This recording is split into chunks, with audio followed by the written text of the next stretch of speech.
Speak to Julien Nicolas, who's a senior climate scientist at the Copernicus Climate Change Service. Julien, thank you very much indeed for joining us. You're in Bonn, Germany. So many tipping points, so many moments where non-scientists at least think, okay, is this now irreversible? Tell us more about your findings, first of all. Indeed. So last month, so the March of this year, the April of this year was the warmest April on record.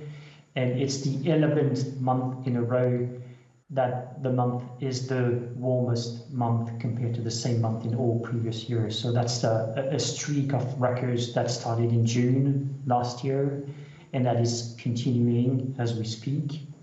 So making for a very a record year of 2023, which is currently the hottest year on record.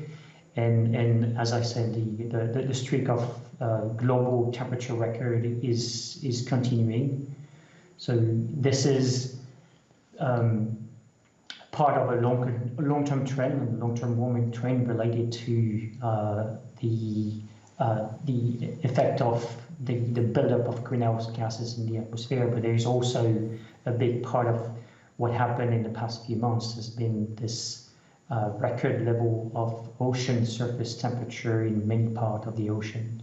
Yeah, air temperature and ocean temperatures rising.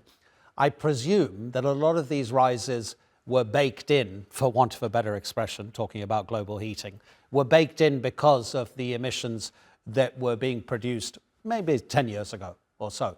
But the question now becomes how quickly can actually those emissions and the rising temperatures be reduced?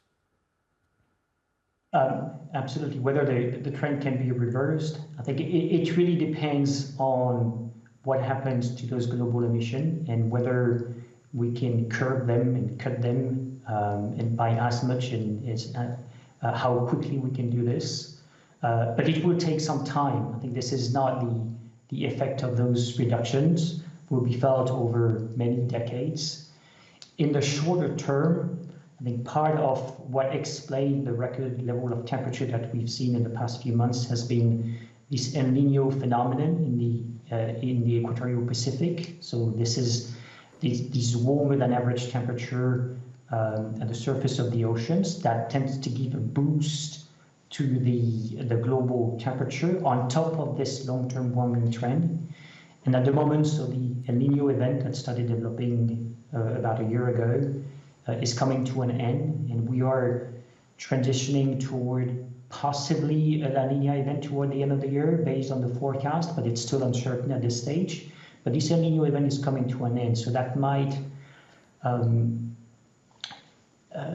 signal the end of this global records, but that doesn't mean that the extreme events that we see happening all around the world year after year, whether it's an El Nino year or a La Nina year, they will continue to happen and impact millions of people around the world, unfortunately.